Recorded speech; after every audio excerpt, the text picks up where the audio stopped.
Assalamualaikum warahmatullahi wabarakatuh. Salam sehat untuk kita semua, khususnya seluruh sahabat literasi hukum Sivitas Akademika Universitas 17 Agustus 1945 Surabaya.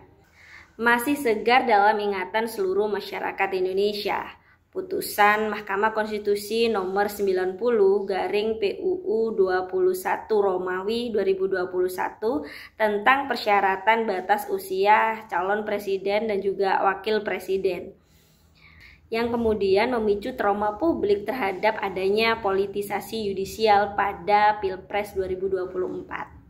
Tentu saja kepercayaan publik terhadap penyelenggaraan demokrasi di Indonesia kemudian menjadi turun drastis gitu ya. Belum tuntas polemik di Mahkamah Konstitusi, pola yang hampir sama dan gak jauh beda itu juga terjadi menjelang kontestasi Pilkada 2024. Tepatnya pada 29 Mei 2024, Mahkamah Agung mengabulkan gugatan Ketua Partai Garuda Ahmad Ridho Sabana untuk menambah tafsir soal syarat usia calon kepala daerah yang tertuang dalam putusan nomor 23P/HUM/2024. Dalam amar putusan tersebut, Mahkamah Agung mengubah ketentuan dari yang sebelumnya calon gubernur dan wakil gubernur berusia 30 tahun terhitung sejak penetapan pasangan calon menjadi setelah pelantikan. Dalam amar putusannya, Mahkamah Agung juga memerintahkan kepada Komisi Pemilihan Umum Republik Indonesia untuk mencabut pasal 4 ayat 1 huruf D PKPU nomor 9 tahun 2020 tentang perubahan keempat atas PKPU nomor 3 tahun 2017. Dalam materi permohonan yang disampaikan oleh Partai Garuda, alih-alih diargumentasikan untuk mendukung kepemimpinan orang muda di pemerintahan, justru adanya keputusan Mahkamah Agung ini kemudian menegaskan kemunduran iklim demokrasi di Indonesia itu semakin nyata. Dalam mendukung kepemimpinan anak muda dalam pemerintahan itu kita kenal dengan istilah nilai MIYP atau Meaningful Inclusion Youth Participation. Nah, kemudian dalam konteks putusan Mahkamah Agung ataupun Mahkamah Konstitusi sebelumnya, nah pertanyaannya adalah saya sebagai orang muda juga bertanya, ini mewakili kepentingan orang muda yang mana, yang seperti apa gitu kan, yang alih-alih untuk mendukung kepemimpinan orang muda, nyata-nyatanya adalah untuk melanggengkan dinasti politik atau menjadi bagian dari politisasi hukum untuk golongan tertentu, untuk kelompok tertentu. Karena Mahkamah Agung dalam putusannya pun itu diberlakukan pada tahun yang dimana diajukannya permohonan itu gitu kan. Tidak kemudian di-keep depending untuk bisa direalisasikan atau diimplementasikan dan diberlakukan di tahun yang akan datang. Nah, ini kemudian juga menjadi polemik tersendiri. Why, ada apa gitu kan, kayak tanda tanya besar banget gitu. Dua produk yudisial yang dihasilkan oleh Mahkamah Agung dan juga Mahkamah Konstitusi ini tentu saja membangun reputasi yang sangat-sangat tidak baik gitu kan bagi iklim demokrasi di Indonesia. Kepercayaan publik terhadap penegakan hukum, kemudian kemanfaatan hukum yang dihasilkan dari adanya suatu kebijakan ini tentu saja kemudian syarat dengan kepentingan dan politisasi. Polemik di MK yang diperparah dengan adanya putusan kontroversial di Mahkamah Agung itu secara tidak langsung juga merenggut hak-hak sipolnya masyarakat Indonesia. Mungkin ketika dikembalikan dalam kerangka hak asasi manusia, HAM itu lekat dengan dua aspek gitu ya, hak atas ekonomi, sosial dan budaya, dan juga hak-hak sipil politik, di mana masyarakat Indonesia atau masyarakat sipil memiliki hak untuk memilih, dipilih dan ikut serta dalam urusan publik dalam tanda kutip secara bermakna gitu. Nah, melalui urusan yudisialnya membuat norma-norma yang mengabaikan suara masyarakat, yang mengabaikan kondisi sosiologis masyarakatnya, tentu saja ini kemudian mencederai meaningful participation masyarakat Indonesia. berangkat dari polemik di MK yang kemudian diperparah dengan adanya putusan Mahkamah Agung tentang batas usia calon kepala daerah ini. Saya juga mau berterima kasih kepada dosen saya, Bapak Tommy, yang mengajak mahasiswa untuk mempelajari lebih dalam bagaimana Undang-Undang Dasar di Korea Selatan dalam konteks merefleksikan persoalan problem demokrasi yang ada di Indonesia. Kalau dilihat dari Undang-Undang Dasar di Korea Utara, jika dilihat dari Undang-Undang Dasar yang berlaku di Korea Utara, itu mencakup pengaturan 7 bab yang diatur di dalamnya.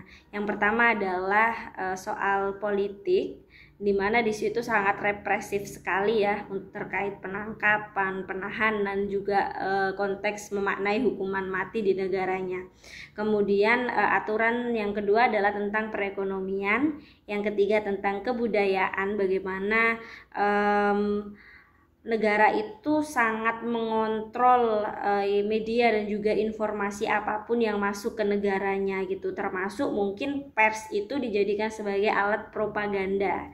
Kemudian yang keempat adalah soal pertahanan negara, dan yang kelima adalah hak dasar dan juga kewajiban negara, dan yang keenam adalah lembaga negara, dan yang terakhir itu pengaturan soal lambang negara, termasuk mencakup bendera, lagu kebangsaan, dan juga ibu kotanya. Lalu konteksnya apa dalam iklim kemunduran demokrasi di Indonesia pasca dihasilkannya produk hukum tentang putusan Mahkamah Agung dan juga Mahkamah Konstitusinya gitu ya. Dalam konteks penegakan hak asasi manusia yang berlaku secara universal sebagai individu, sebagai bagian dari negara, dan sebagai bagian dari community di seluruh dunia, itu punya hak sipil dan juga politik gitu. Dan di hak sipil dan politiknya itu juga mencakup hak-hak tentang kebebasan untuk berpikir, beragama, dan juga berkeyakinan gitu kan. Nah, ketika kita mengkaji lebih dalam mungkin konteks yang terjadi secara sosiologis di Korea Utara itu, mungkin negara itu sangat betul-betul membatasi partisipasi politik warga negaranya gitu. Berbeda halnya dengan Indonesia gitu kan, gak boleh ada masyarakat kalau di Korea itu yang mendiskreditkan rezim, atau yang itu kemudian sangat mungkin ketika dia terlalu mengkritik pemerintah dinilai melanggar keamanan suatu negara gitu kan.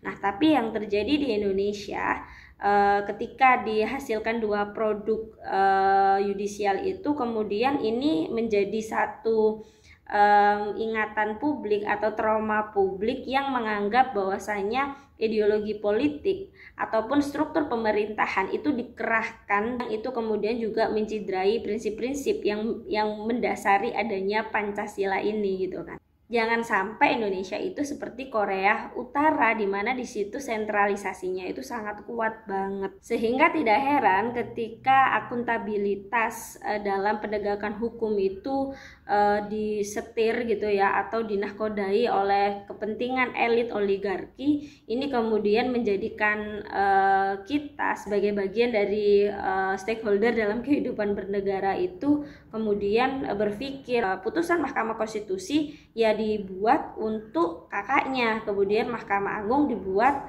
putusan Mahkamah Agung dibuat untuk melanggengkan kekuasaan melalui bagi-bagi posisi kepada adiknya gitu kan, yang dalam ini adalah dua-duanya adalah anak seorang presiden yang mungkin secara kapabilitas, secara expertise juga nggak berpengalaman banget gitu ya dalam urusan politik dibandingkan sosok-sosok negarawan yang mungkin lebih struggling dalam si pemikirannya untuk Indonesia. Oleh karenanya hak sipil dan politik di Indonesia itu memang betul-betul harus dilindungi gitu kan, termasuk kita mungkin sebagai praktisi hukum ataupun sebagai seorang akademisi tentu saja punya hak untuk mengkritisi lebih dalam apakah kemudian dengan adanya produk yudisial berupa putusan Mahkamah Konstitusi dan juga Mahkamah Agung ini bisa menjadi atau menjembatani adanya tantangan reformasi politik ke depan gitu, atau justru kemudian memupus cita-cita Indonesia punya iklim demokrasi yang stabil, demokrasi yang akuntabel, demokrasi yang inklusi oleh semua pihak, tidak kemudian tokenisme berdasarkan kepentingan anak muda gitu kan. Karena istilah youth atau anak muda di sini itu sangat mungkin tokenisme banget gitu ya, dipakai ataupun dipersonifikasi seolah-olah itu memang betul-betul ruang aktualisasi anak muda untuk bisa terjun di dunia politik gitu. Tapi yang sebenarnya terjadi adalah manipulatif gitu, atau tokenisme itu tadi gitu kan, hanya untuk kepentingan segelintir orang atau elit politik gitu. Undang-undang dasarnya Korea Utara itu sangat tidak mewakili spirit yang diusung oleh masyarakat dunia gitu dalam mengkonversi nilai-nilai universalnya hak asasi manusia, yaitu kebebasan berpendapat, berkumpul, beragama, atau pluralisme dalam proses politik, yang itu tidak boleh membatasi partisipasi politik warga negaranya gitu. Sehingga tidak heran Korea Utara itu kemudian menjadi subjek pemantauan masyarakat dunia. Nah, saya sebagai seorang praktisi hukum dan juga yang juga pegiat hak asasi manusia, khususnya hak asasi perempuan, tentu menyayangkan adanya dua putusan yang sangat kontradiktif dengan spirit berdemokrasi di Indonesia. Ya, demikianlah tanggapan dan juga ulasan saya untuk menjawab dua pertanyaan dari Bapak Dr. Tommy. Terima kasih kepada Bapak yang sudah dengan dua pertanyaan tersebut kemudian menjadikan saya banyak-banyak berefleksi ya tentang iklim demokrasi di Indonesia dengan kacamata yang lain, kacamata yang berbeda. Nah, kami sebagai mahasiswa tentu saja banyak-banyak berefleksi. Ilmu-ilmu yang kita dapati di kampus tentu saja kita harus bertanya, akan jadi alat pembebasan ataukah alat penindasan. Semoga ilmu yang kita dapat di Universitas 17 Agustus Surabaya ini bisa betul-betul menjadi alat pembebasan, bukan alat penindasan.